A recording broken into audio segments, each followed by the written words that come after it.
ನಾಳೆ ಫೈನಲ್ಸ್ ಎಷ್ಟು ಬೆಟ್ಸ್ ಕಟ್ಟಿದ್ದೀರಾ?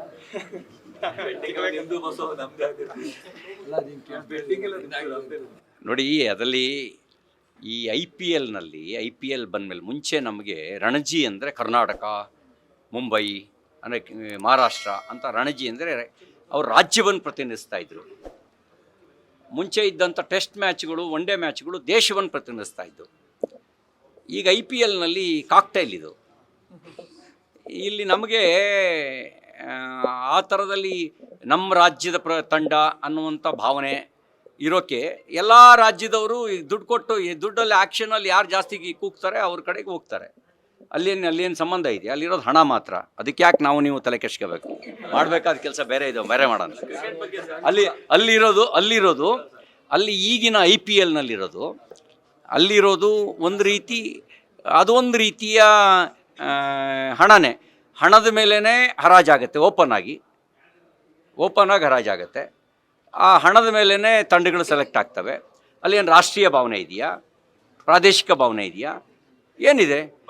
ಇವತ್ತು ನೀವು ಯಾರನ್ನ RCB ಅಂತ ಹೇಳ್ತೀರಿ, ನಾಳೆ ಕಾಸು ಕೊಟ್ಟರೆ ಅವನು ಇನ್ನೊಬ್ಬ JCB ಕಡೆಗೆ ಹೋಗಿರ್ತಾನೆ. ಅಲ್ಲ, ನಾನು ಹೇಳಿದನಲ್ಲ, RCBಯಲ್ಲಿ ಕನ್ನಡಿಗರು ಎಷ್ಟು ಜನ ಇದ್ದಾರೆ ಹೇಳಿ? ನೀವು ಕಾಸು ಕೊಟ್ಟರೆ, ಈ ಕಾಸು ಕೊಟ್ಟವನು ಮುಂಬೈಗೆ ಹೋಗಿ ಆಡ್ತಾನೆ, ಇನ್ನೊಬ್ಬ ಪಂಜಾಬಿಗೆ ಆಡ್ತಾನೆ, ಮತ್ತೊಬ್ಬ ಇನ್ನೊಂದಕ್ಕೆ ಹೋಗಿ ಆಡ್ತಾನೆ. ಹಾಗಾಗಿ ಇಲ್ಲಿ ಈಗ ಹೇಳ್ತಿರಲ್ಲ, ಹಾಗಾಗಿ ನಾನು ಹೇಳೋದು ಅಂದರೆ ನಾವು ಯಾವುದಕ್ಕೆ ಆದ್ಯತೆ ಕೊಡಬೇಕು? ಅಲ್ಲಿ ಜೀವ ಕೊಡೋ ಸೈನಿಕರಿಗೆ ಇಷ್ಟು ಪ್ರಚಾರ ಸಿಗಲ್ಲ, ಇಷ್ಟು ಅವ್ರ ಹಿಂದ್ಗಡೆ ಫಾಲೋವರ್ಸ್ ಇರಲ್ಲ. ನಾವು ಅನ್ನ ಬೆಳೆಯೋ ರೈತನ ಬಗ್ಗೆ, ಅವನ ಕಷ್ಟದ ಬಗ್ಗೆ ತಲೆ ಕೆಡ್ಸ್ಕೊಳ್ಳೋಕ್ಕಿಂತ ಜಾಸ್ತಿ ಇದ್ರ ಹಿಂದ್ಗಡೆ ತಲೆ ಕೆಡ್ಸ್ಕೊಂಡ್ರೆ ನಮ್ಮ ದೇಶ ಉದ್ಧಾರ ಆಗೋದು ಹೆಂಗೆ? ಇದನ್ನೊಂದು ಕ್ರೀಡೆ ಆಗಿ ತಗೊಳ್ಳೋಣ, ಸ್ಪೋರ್ಟಿವ್ ಆಗಿ ತಗೊಳ್ಳೋಣ, ಅದಕ್ಕಿಂತ ಜಾಸ್ತಿ ಬೇಡ.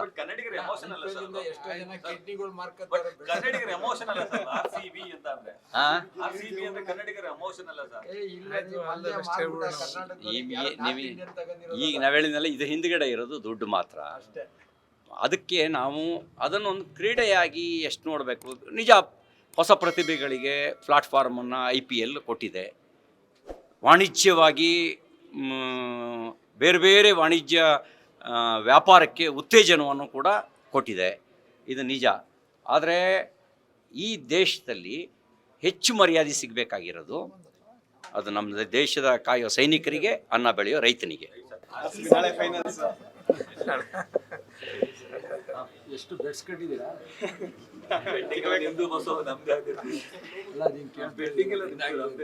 ನೋಡಿ, ಅದರಲ್ಲಿ ಈ ಐ ಪಿ ಎಲ್ ಬಂದಮೇಲೆ ಮುಂಚೆ ನಮಗೆ ರಣಜಿ ಅಂದರೆ ಕರ್ನಾಟಕ, ಮುಂಬೈ ಅಂದರೆ ಮಹಾರಾಷ್ಟ್ರ ಅಂತ ರಣಜಿ ಅಂದರೆ ಅವ್ರು ರಾಜ್ಯವನ್ನು ಪ್ರತಿನಿಧಿಸ್ತಾ ಇದ್ರು. ಮುಂಚೆ ಇದ್ದಂಥ ಟೆಸ್ಟ್ ಮ್ಯಾಚ್ಗಳು, ಒನ್ ಡೇ ಮ್ಯಾಚ್ಗಳು ದೇಶವನ್ನು ಪ್ರತಿನಿಧಿಸ್ತಾ ಇದ್ದು. ಈಗ ಐ ಪಿ ಎಲ್ನಲ್ಲಿ ಕಾಕ್ಟೈಲ್ ಇದು. ಇಲ್ಲಿ ನಮಗೆ ಆ ಥರದಲ್ಲಿ ನಮ್ಮ ರಾಜ್ಯದ ತಂಡ ಅನ್ನುವಂಥ ಭಾವನೆ ಇರೋಕ್ಕೆ ಎಲ್ಲ ರಾಜ್ಯದವರು ದುಡ್ಡು ಕೊಟ್ಟು ಈ ದುಡ್ಡಲ್ಲಿ ಆ್ಯಕ್ಷನಲ್ಲಿ ಯಾರು ಜಾಸ್ತಿ ಕೂಗ್ತಾರೆ ಅವ್ರ ಕಡೆಗೆ ಹೋಗ್ತಾರೆ.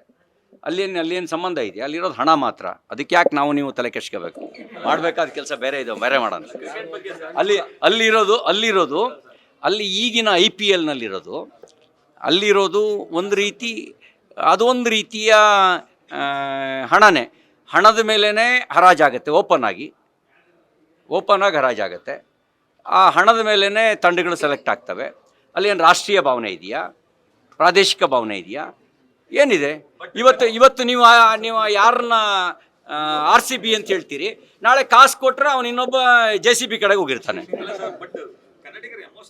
ಅಲ್ಲ, ನಾನು ಹೇಳಿದನಲ್ಲ, RCBಯಲ್ಲಿ ಕನ್ನಡಿಗರು ಎಷ್ಟು ಜನ ಇದ್ದಾರೆ ಹೇಳಿ? ನೀವು ಕಾಸು ಕೊಟ್ಟರೆ, ಈ ಕಾಸು ಕೊಟ್ಟವನು ಮುಂಬೈಗೆ ಹೋಗಿ ಆಡ್ತಾನೆ, ಇನ್ನೊಬ್ಬ ಪಂಜಾಬಿಗೆ ಆಡ್ತಾನೆ, ಮತ್ತೊಬ್ಬ ಇನ್ನೊಂದಕ್ಕೆ ಹೋಗಿ ಆಡ್ತಾನೆ. ಹಾಗಾಗಿ ಇಲ್ಲಿ ಈಗ ಹೇಳ್ತಿರಲ್ಲ, ಹಾಗಾಗಿ ನಾನು ಹೇಳೋದು ಅಂದರೆ ನಾವು ಯಾವುದಕ್ಕೆ ಆದ್ಯತೆ ಕೊಡಬೇಕು?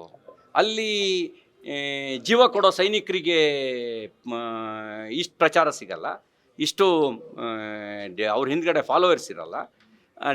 ನಾವು ಅನ್ನ ಬೆಳೆಯೋ ರೈತನ ಬಗ್ಗೆ, ಅವನ ಕಷ್ಟದ ಬಗ್ಗೆ ತಲೆ ಕೆಡ್ಸ್ಕೊಳ್ಳೋಕ್ಕಿಂತ ಜಾಸ್ತಿ ಇದ್ರ ಹಿಂದ್ಗಡೆ ತಲೆ ಕೆಡ್ಸ್ಕೊಂಡ್ರೆ ನಮ್ಮ ದೇಶ ಉದ್ಧಾರ ಆಗದೆ ಹೆಂಗೆ? ಇದನ್ನೊಂದು ಕ್ರೀಡೆ ಆಗಿ ತಗೊಳ್ಳೋಣ, ಸ್ಪೋರ್ಟಿವ್ ಆಗಿ ತಗೊಳ್ಳೋಣ, ಅದಕ್ಕಿಂತ ಜಾಸ್ತಿ ಬೇಡ. ಕನ್ನಡಿಗರ ಎಮೋಷನ್ ಅಲ್ಲ ಸರ್, ಎಷ್ಟೋ ಜನ ಕಿಡ್ನಿಗಳು ಮಾರ್ಕತ್ತಾರೆ. ಕನ್ನಡಿಗರ ಎಮೋಷನ್ ಅಲ್ಲ ಸರ್. RCB ಅಂತ ಅಂದ್ರೆ ಆ? RCB ಅಂದ್ರೆ ಕನ್ನಡಿಗರ ಎಮೋಷನ್ ಅಲ್ಲ ಸರ್. ಈಗ ನಾವು ಹೇಳಿದ್ನಲ್ಲ, ಇದು ಹಿಂದ್ಗಡೆ ಇರೋದು ದುಡ್ಡು ಮಾತ್ರ. ಅದಕ್ಕೆ ನಾವು ಅದನ್ನೊಂದು ಕ್ರೀಡೆಯಾಗಿ ಎಷ್ಟು ನೋಡಬೇಕು. ನಿಜ, ಹೊಸ ಪ್ರತಿಭೆಗಳಿಗೆ ಪ್ಲಾಟ್ಫಾರ್ಮನ್ನು IPL ಕೊಟ್ಟಿದೆ. ವಾಣಿಜ್ಯವಾಗಿ ಬೇರೆ ಬೇರೆ ವಾಣಿಜ್ಯ ವ್ಯಾಪಾರಕ್ಕೆ ಉತ್ತೇಜನವನ್ನು ಕೂಡ ಕೊಟ್ಟಿದೆ, ಇದು ನಿಜ. ಆದರೆ ಈ ದೇಶದಲ್ಲಿ ಹೆಚ್ಚು ಮರ್ಯಾದೆ ಸಿಗಬೇಕಾಗಿರೋದು ಅದು ನಮ್ಮ ದೇಶದ ಕಾಯೋ ಸೈನಿಕರಿಗೆ, ಅನ್ನ ಬೆಳೆಯೋ ರೈತನಿಗೆ.